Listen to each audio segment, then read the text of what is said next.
फटाक 30 सेकंड में खबरें डाउनलोड कीजिए तक ऐप।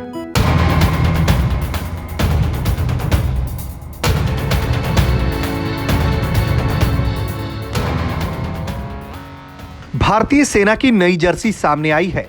नई वर्दी को national institute of fashion technology ने सेना के साथ मिलकर डिजाइन किया है, लेकिन अब इस वर्दी को लेकर सोशल मीडिया पर पाकिस्तानी और उनके समर्थक कई तरह के अफवाह फैला रहे हैं। वो ये अफवाह फैला रहे हैं कि सेना की नई वर्दी लिट्टे से मिलती है। हालांकि इस पर सेना के पूर्व अधिकारी और रक्षा क्षेत्र के जानकार भड़के हुए हैं। हमने जब इस मुद्दे पर मेजर एमडी अली शाह से बात की तो सुनिए उन्होंने क्या कहा।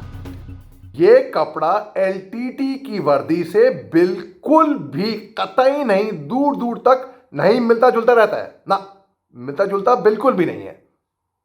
और जो लोग ये मिसनॉमर, ये र्यूमर, ये ख्यालात फैला रहे हैं सोशल मीडिया में, गलत कर रहे हैं, बहुत गलत कर रहे हैं, क्राइम कर रहे हैं। सेना के लिए जर्सी सेलेक्ट करना कोई आसान काम नहीं होता, इसे कई प्रक्रियाओं से होकर गुजरना पड़ता है। ऐसे में जो भारतीय सेना की वर्दी को लेकर अफवाह उड़ा रहे हैं, उन्हें पहले अपनी समझदारी को बड़ी करने की जरूरत है। जब इंडियन आर्मी जब ये कपड़ा फाइनलाइज कर रही थी तो उन्होंने पार्टनर करा NIFT के साथ, national institute of fashion technology, जो कि कपड़े के मामले में हमारे देश में अव्वल दर्जे पे मानी जाती है। अब इसमें 15 किस्म के कपड़े थे, 8 डिजाइन थे और 4 पैटर्न थे। कितने? 15 किस्म के कपड़े, 8 डिजाइन और 4 पैटर्न।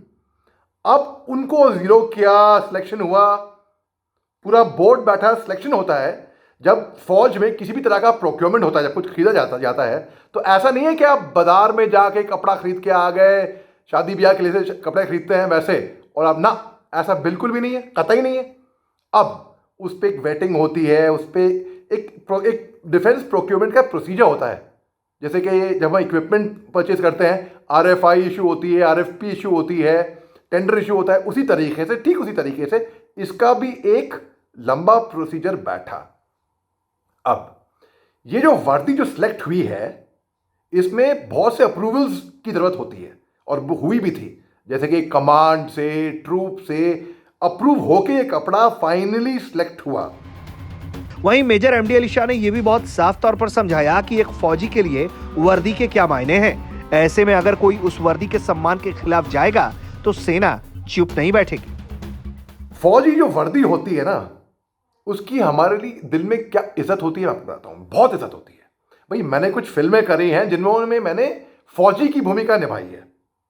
अब जब मैं शूटिंग के से फौज छोड़ने के बाद, 5 साल करने के बाद, शॉर्ट सर्विस अपना कॉन्ट्रैक्चुअल पीरियड खत्म करने के बाद, अब जब मैं सेट पे जाया करता था तो बजाय के कॉस्ट्यूम डिजाइनर, कॉस्ट्यूम सर ये कॉस्ट्यूम है आपका, ना, कॉस्ट्यूम नहीं है वो हमारी वर्दी है, इज्जत है उसमें।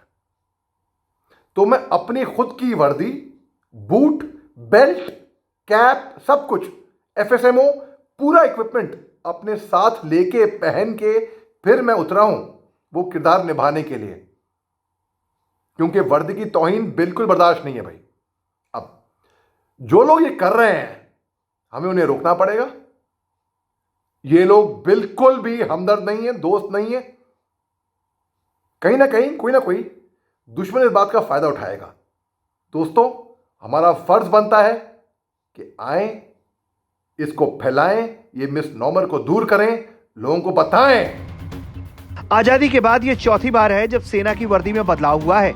नई बैटल ड्रेस यूनिफॉर्म में बेहतर छलावरण के लिए ऑलिव ग्रीन और मिट्टी के रंगों का मिश्रण है, और ये कपड़ा मौजूदा इस्तेमाल होने वाले कपड़े की तुलना में टिकाऊ, मजबूत और हल्का है। सेना की वर्दी खुले बाजार में उपलब्ध नहीं होगी। JCO और अन्य रैंक के अधिकारियों द्वारा इसे जारी किया जाएगा, जबकि अधिकृत डीलरों के लिए अधिकारियों को कपड़े बेचने का निर्णय जल्द ही लेना है। सेना के अधिकारियों के मुताबिक देश के सभी स्थानों पर पुरानी वर्दी को पूरी तरह से नई में बदलने में लगभग 6 से 8 महीने लग सकते हैं।